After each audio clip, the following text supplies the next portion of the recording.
continuons donc ensemble dans cette deuxième partie de Smart Bourse à la mi-journée avec une question, cette question de récession. Quelle sera l'ampleur de cette récession? Est-elle un scénario effectivement majoritaire dans les analyses des différents experts financiers? C'est une question que nous allons poser à Anne-Laure Frischlander-Jacobson. Bonjour Anne-Laure Frischlander-Jacobson. Bonjour. Bienvenue sur le plateau de Smart Bourse. Vous êtes directrice générale de BNY Mellon Investment Management. J'ai envie de vous poser une question que tout le monde se pose. Comment est-ce que vous regardez les différents scénarios, que ce soit sur le sol américain ou sur le sol européen? Il y a ce terme récession qui revient souvent. Il revient souvent parce que Jérôme Powell l'a prononcé lui-même devant le Congrès. Donc d'un coup d'un seul, ça lui a donné une certaine légitimité à ce terme. Vous, dans vos scénarios chez BNY Mellon Investment Management, le scénario récessif est un scénario pris en compte, voire majoritaire? Oui, chez BNY Mellon, aujourd'hui, le scénario majoritaire est maintenant le scénario de récession. D'accord. Et c'est un terme qui avait été utilisé, vous l'avez dit, par Jérôme Powell, mais également par Elon Musk. On rappelle donc cette ambiance aujourd'hui qui est devenue récessive. C'est vrai que nous, chez BNY Mellon, on était peut-être un petit peu plus négatif que le marché depuis un petit moment. On anticipait ce risque.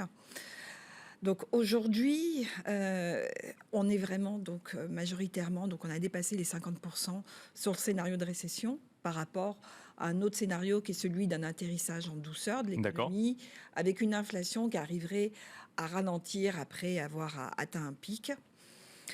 Maintenant, ce qui est intéressant, c'est de distinguer au niveau de la récession les deux sous-scénarios, c'est-à-dire celui d'une récession qui serait une récession réelle. D'accord.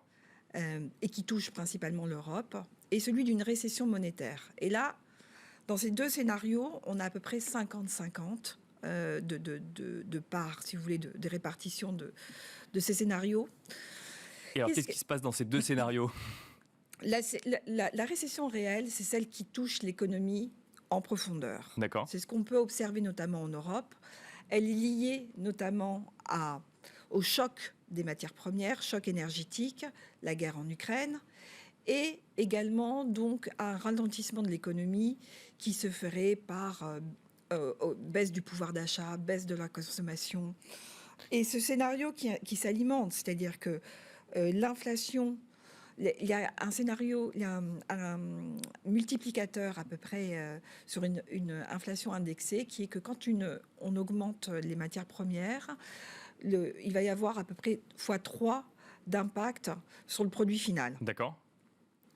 Donc là, si on augmente de 10% sur les matières premières, on augmente de 30% sur le produit final. D'accord, en matière de prix. En matière de prix, voilà, c'est l'effet multiplicateur, c'est une règle économique que beaucoup d'économistes s'appliquent et qui fait qu'effectivement, dans une inflation indexée, on arrive à cet impact sur l'économie donc qui prend de plein fouet.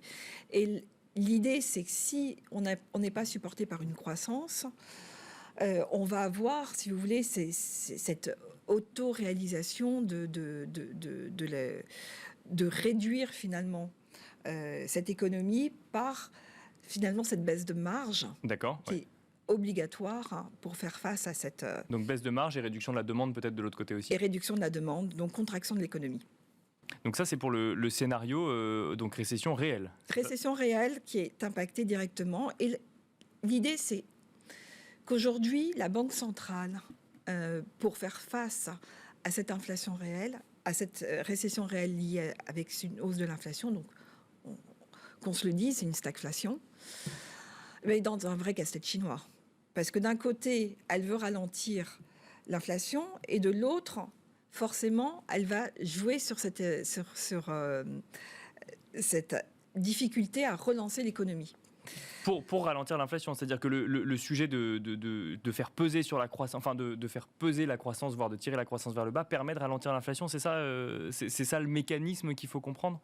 Le mécanisme, ce serait de se dire peut-être qu'il faut créer une récession pour réduire l'inflation. D'accord, ok. Donc la récession fait partie autant de la cause que de la conséquence. C'est le côté pervers. C'est le côté pervers et c'est ce qu'on va voir avec la récession monétaire. Maintenant, donc il y a un attentisme en disant mais est-ce que la Banque centrale européenne va aller jusqu'à mettre l'Europe en récession? Encore une fois, hier encore, Christine Lagarde a annoncé qu'elle fera tout ce qui est dans son pouvoir pour mettre fin à l'inflation. Donc, il y a quand même une volonté d'augmenter les taux qui risque de vraiment alimenter ce risque de récession. Maintenant, si on regarde du côté des États-Unis, aux États-Unis, c'est autre chose. Aux États-Unis, on est dans un risque de récession qui est lui-même créé effectivement par cette restriction monétaire. D'accord. Qui a été mise en place après une surchauffe de l'économie. On a toujours un plein d'emploi, une consommation des ménages qui reste forte, même si on voit finalement des derniers indices qui sont plutôt vers un ralentissement de la confiance et un ralentissement de la consommation. Mais on est quand même dans quelque chose qui reste encore solide. Et il y a une volonté de mettre un frein et de créer... Mais la problématique, si vous voulez, c'est que les banques centrales, on l'a vu par le passé, se trompent souvent dans leurs prévisions et dans leur diagnostic. Chez BNY Mellon, nous pensons qu'à la base, il y a eu une erreur de diagnostic initial de la part des banques centrales. Sur l'inflation? Sur la période de Covid. C'est-à-dire ce quantitative easing qui a été mis en place de façon probablement exagérée. Et cette injection de liquidité a créé cette problématique dans laquelle on se trouve aujourd'hui. Donc, il est important et il est nécessaire de remettre à niveau, si vous voulez, retirer... Oui, de retirer des liquidités du marché, effectivement. Oui. Maintenant, on s'interroge vraiment sur le fait que les banques centrales ne voient pas encore ce scénario de récession.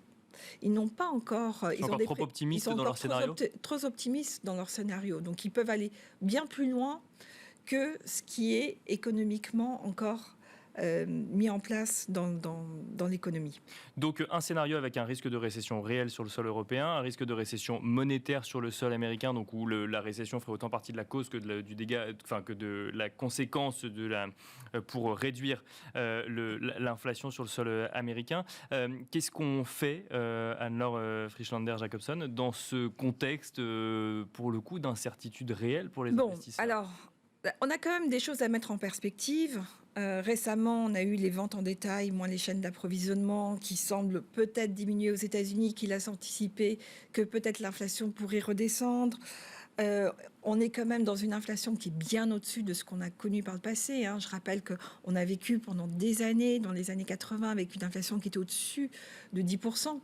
Je pense qu'il y a beaucoup d'intervenants de marché qui n'ont pas vécu cette période et qui sont habitués finalement à une période où on était tout le temps alimenté par un quantitative easing et qu'il faut revenir à des bases antérieures. Un sujet d'expérience, c'est ça ? Un sujet d'expérience, bien sûr. Bon, certain âge maintenant. Mais donc on a quand même un historique aujourd'hui où on a déjà vécu ça, on a déjà vécu bien pire. Donc on remet en perspective. Il y a la sortie de la Chine aussi qui peut jouer sur l'inflation, donc on peut avoir des bonnes surprises, même si 5,5% de croissance, ça risque d'être finalement difficile à atteindre, plus on risque d'avoir finalement un niveau de croissance de la Chine qui était au plus bas depuis 98, la crise asiatique. Mais bon, on a quand même certains niveaux certains points qui peuvent nous laisser espérer un scénario plus positif. Qui viennent effectivement ralentir peut-être le scénario récessif, en tout cas. En tout cas, voilà, le mettre en perspective et atténuer.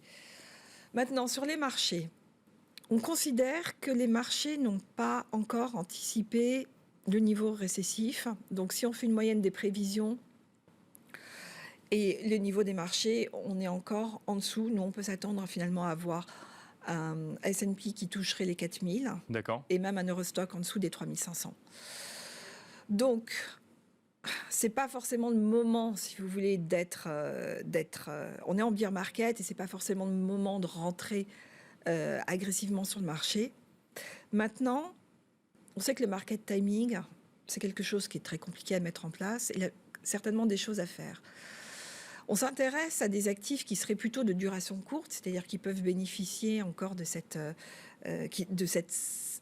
sensibilité négative par rapport à une hausse des taux.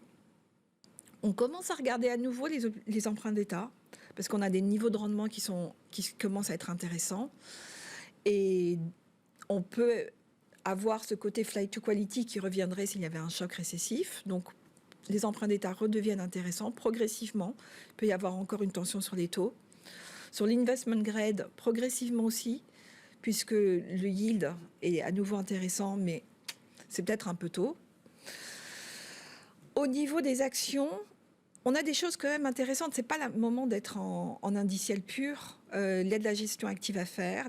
Les actions en dividende. Très clairement, le dividende apporte ce coupon de protection dans une hausse des taux d'intérêt et dans une volatilité de marché et permet d'avoir un lien avec l'inflation qui est intéressant. Et puis également, on finira là-dessus.